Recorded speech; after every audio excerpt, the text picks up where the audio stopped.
Kit, obviously after the Bournemouth result, it was really important to go away to Sheffield and get a positive result, which was less than easy on that pitch, it has to be said. Yeah, it wasn't exactly conducive for silky soccer, but same for both teams, and it was, rather than an excuse, it was a factor for the way we played the game, and we dealt with it accordingly.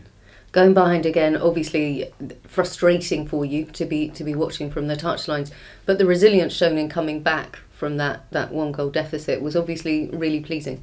Yeah, it was. Yeah, as you said, disappointed with the goal. We dealt with the initial corner very well, and then sort of poor with the second phase, which proved costly.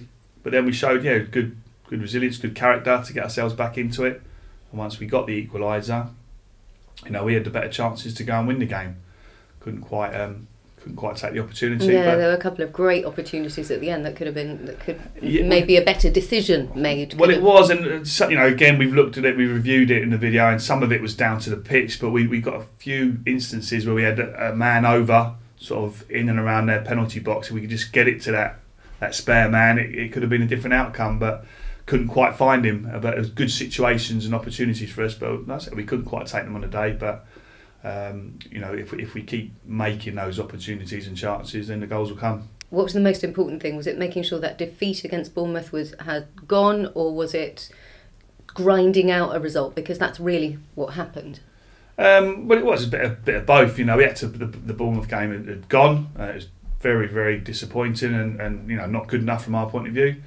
But you've got to then move on, and you've got to show that you've moved on, and we did that. We changed the formation, changed personnel. And we looked solid and functional. Maybe lacked a little bit of flair, but it wasn't a pitch for flair. So we did what we had to do. And points in the Championship are very precious, and so we got a good away one. So how does that change your thinking for tomorrow evening's game against Leeds? Obviously, Matt Smith started. That's 2 goals in 2 games now. That must give you a reason to put him on the start sheet. Well, Matt's done very well. Had a slight calf problem as well. He felt his calf in the warm-up at Sheffield, and then was able to play the whole game, and obviously scored a good goal for us. So we're conscious of that, but confident also that he'll be available for tomorrow.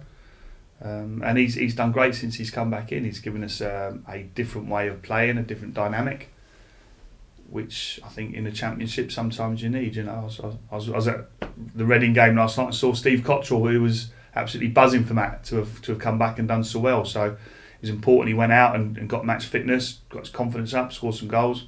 He's back to us in a good vein of form. And Michael Turner, 1 training session with the first team, goes in, looks like he's been in that position for months. He does, yeah. I mean, he's a very experienced player. Gave us that, I think, confidence at the back and looked very assured. He's a good lad, good player. Comes straight in and just wants to get on with his job. He certainly seems to be enjoying himself here at Fulham, and played very well for us in what was a tough debut up there on that pitch against a physical presence in Nui, and he dealt with him very well. So I was very pleased with his performance. Bryan Ruiz was missing both from the starting lineup and from the bench on Saturday. Was that a tactical decision, or was Bryan carrying an injury? No, well, he'd been away in the week for some treatment on the back, which he has sort of on a regular basis. I made the decision I wasn't going to start him. I spoke to Bryan about that, and we came to the decision between us that then a 5-6 hour coach journey back from Sheffield after the game wouldn't then put him in the best place with a view to Wednesday night's game. I mean, we felt that Hillsborough, with the condition of the pitch, wasn't going to be the game for Bryan. Whereby Leeds at Craven Cottage is a different prospect altogether, and will be viewed accordingly. And what are you expecting from Leeds? Well, a very good side. They've got real excellent, bright young players, loads of energy, good pace, and in a good vein of form themselves. So it'll be a very tough game. They've got a good away record too. So we know we're going to be up against it and have to be at our best to get the result. And tactically, there will be some changes, presumably, from last week's game, because it's Craven Cottage, because it's home, because the pitch better. Well, that's right, exactly. I think it's very much a case of you need to look at every game on its merits, if you like, or take it for what it is, and try and put out a team in a formation that I think can get the result. Linked into the condition of the pitch and things like that. you've got to take all these factors, like I say, into account before I pick the team and choose the tactics and the formation. Obviously, there are a couple of injury concerns with Las Vegan's Christensen still out, and I think a couple more. Can you give us an update? Yeah, so Las, we've had quite good news on actually this week. He's been over to Germany for some injections, but hopefully not as bad as we initially thought. So he's still a bit of time away at the moment, but he's progressing okay.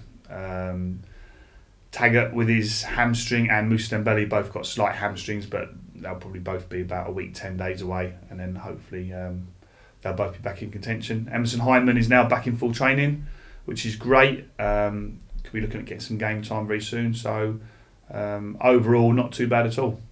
We wish you luck tomorrow. Thank you very much. Cheers.